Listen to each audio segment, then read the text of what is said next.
क्या कभी आपने ऐसा सुना है कि कोई इंसान हवाई जहाज में बॉम्ब लेकर बैठा हो और हवा में ही गायब हो गया हो?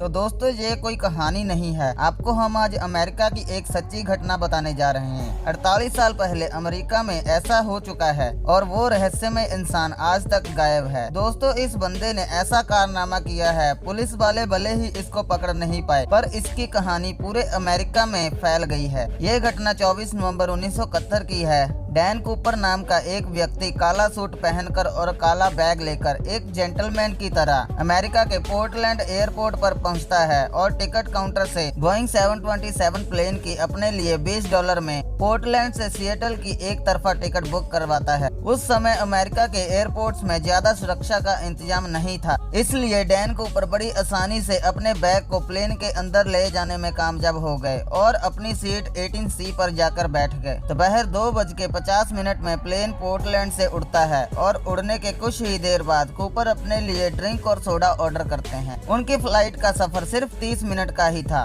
इसलिए ज्यादा समय बर्बाद ना करते हुए वो अपने काम में लग जाते हैं। डैन कूपर अपने पास खड़ी फ्लोरेंस स्नैपर नाम की एक फ्लाइट अटेंडेंट को पास बुलाकर उसे एक पर्ची देते हैं। पहले फ्लाइट अटेंडेंट को लगता है कि वो उसके साथ फ्लर्ट कर रहा है, इसलिए वो पर्ची अपने बैग में डाल लेती है, लेकिन फिर कूपर धीरे से उसकी तरफ झुककर उसे पर्ची पढ़ने को कहता है। उस पर्ची पर लिखा था कि उसके पास बैग में बॉम्ब है और अटेंडेंट को उसने अपने पास बैठने के लिए कहा था। इसके बाद अटेंडेंट घबराकर उसके पास बैठ जाती है और कूपर को बॉम्ब दिखाने को कहती है। कूपर अपना बैग थोड़ा सा खोलकर बॉम्ब दिखाता है और अपनी मांगे उसके सामने रखता है और कहता है कि उसे $2 लाख और 4 पैराशूट चाहिए, नहीं तो वो प्लेन को बॉम्ब से उड़ा देगा। अगर उसकी मांगे मान ली जाती है तो वो सभी यात्रियों को सुरक्षित जाने देगा। फ्लोरेंस कूपर की मांगों को लेकर कॉकपिट में बैठे पायलट्स के पास पहुंचती है और पायलट्स कूपर की सभी मांगों को सिएटल के एयर ट्रैफिक कंट्रोल रूम में पहुंचाता है और ये खबर FBI और पुलिस तक पहुंच जाती है और उन सभी को पता लग जाता है कि प्लेन हाईजैक हो चुका है। एयर होस्टेस जब वापस प्लेन में जाती है तो डैन कूपर बड़े आराम से बैठा था, जैसे कुछ हुआ ही ना हो। उसके चेहरे पर बिल्कुल भी डर नहीं था। इसी वजह से प्लेन के यात्रियों को भनक तक नहीं लगी कि प्लेन हाईजैक हो चुका है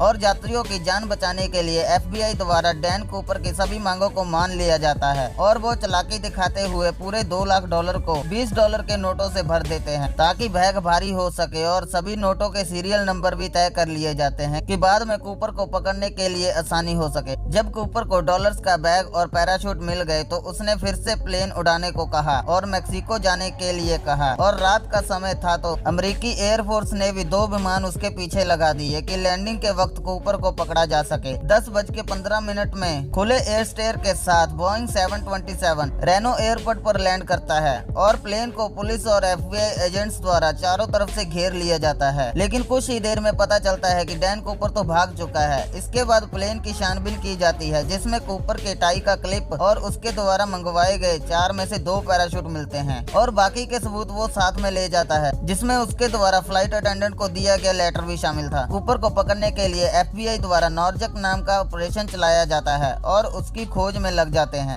आंखों देखे यात्रियों द्वारा कूपर का स्केच तैयार किया जाता है और लैंड किए गए इलाके में बहुत से किलोमीटर तक जंगलों नदियों में कई महीनों तक खोज चलती रही और बहुत से घरों में छानबीन की जाती है, लेकिन कूपर और उसके पैराशूट का कोई पता नहीं चलता। कुछ ही दिनों में डैन कूपर पूरी मीडिया में छा जाता है, लेकिन एक न्यूज़पेपर ने गलती से डैन कूपर का नाम DB कूपर छाप दिया था और लोगों को ये नाम बहुत पसंद आने लगा। इसी तरह से डैन कूपर का नाम DB कूपर रखा गया। कूपर के भागने के तरीके से FBI को लगा कि उसने किसी पैराग्लाइडिंग स्कूल से ट्रेनिंग ली होगी और फिर सभी ट्रेनिंग स्कूल्स में पूछताछ की जाती है, लेकिन उन्हें कोई सुराग नहीं मिलता। बहुत छानबीन के साथ भी जब कूपर का कोई पता नहीं चला तो लोग मानने लगे कि लैंडिंग के दौरान कूपर की मौत हो गई है, पर उसकी मौत का भी कोई प्रमाण नहीं मिल सका क्योंकि ना तो कूपर की लाश मिली, ना ही पैसों से भरा बैग और ना ही कभी उसके पैराशूट मिल पाए। लेकिन घटना के 8 साल बाद 10 फरवरी 1980 को 8 साल के ब्रेन इंग्राम नाम के बच्चे को नदी के किनारे अपने परिवार के साथ लकड़ियां इकट्ठा करते हुए रेत के नीचे दबे $20 के 3 बंडल मिले। बहुत सालों से रेत के नीचे दबे होने के कारण नोट्स थोड़े खराब हो गए थे, पर बीच के कुछ नोट्स अभी तक सुरक्षित थे।